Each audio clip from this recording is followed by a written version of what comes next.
اللہ کا دیدار شمس تبریزی کی نگاہ میں چھپا راز، ایک سائل، ایک سوال اور وہ لمحہ جب انسان سے پردے ہٹ گئے۔ پیش منظر کونیا کی وہ شام جو عام نہ تھی۔ کونیا کی گلیوں میں اس دن کچھ خاص خاموشی تھی۔ ایسا لگتا تھا جیسے وقت رک گیا ہو۔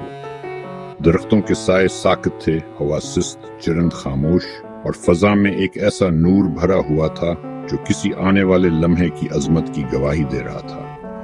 وہ دن، وہ لمحہ جب ایک جستجو کرنے والا روح حق کی تلاش میں شاہ شمس تبریزی کی خانقاہ کی دہلیز پر آ کر بیٹھ گیا۔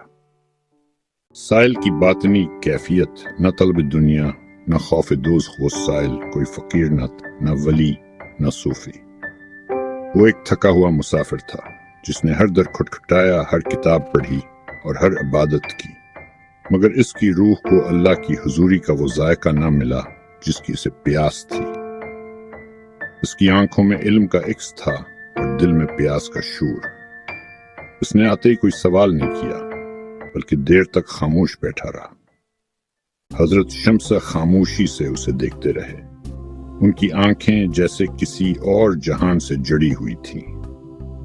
وہ نظروں سے پڑھتے تھے جیسے کسی انسان کے لفظوں سے پہلے اس کی روح کی تحریر پڑھ لیتے ہوں۔ تو دیکھنے آیا ہے یا دکھانے آیا ہے؟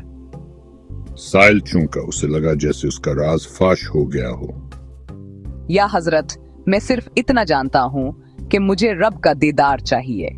نہ علم کافی ہوا، نہ عبادت نے تسکین دی۔ اب چاہتا ہوں کہ اس کو پالوں جیسے وہ ہے۔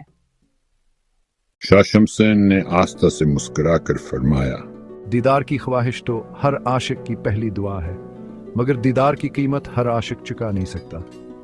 کیا تو مرنے کو تیار ہے؟ مرنے سے میرا مطلب جسمانی موت نہیں، بلکہ اس میں کی موت جسے تو اپنی پہچان سمجھتا ہے۔ جب میں مرتی ہے تو اللہ ظاہر ہوتا ہے۔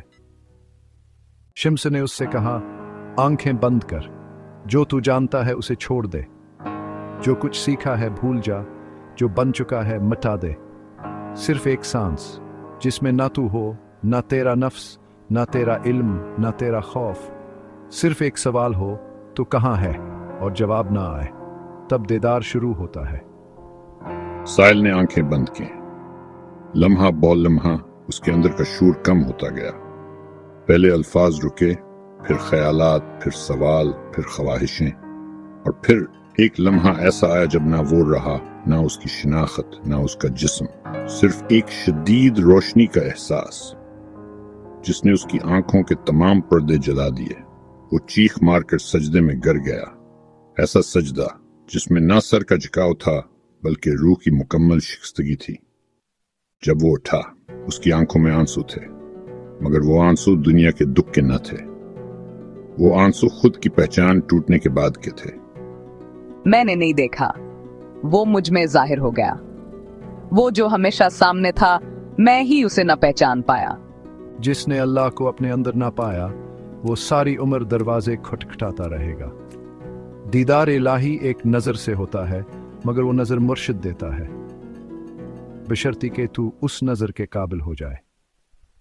اس واقعے کے بعد وہ سائل ایک سالک بن گیا۔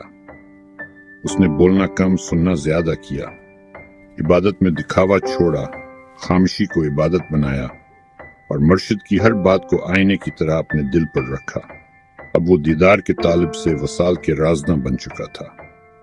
روحانی سبق، باطنی طور پر دیدار کیسے ہوتا ہے؟ خود کو مٹا کر، خاموشی میں، نفس سے پاک ہو کر۔ کیا دیدار آنکھ سے ہوتا ہے؟ نہیں، دیدار دل سے، روح سے، فنا سے ہوتا ہے۔ مرشد کا کردار، وہ پردہ ہٹاتا ہے، لیکن صرف اسی سے جو دل سے آیا ہو۔ علم کافی ہے نہیں، علم بغیر صدق و سجدہ صرف بوجھ ہے۔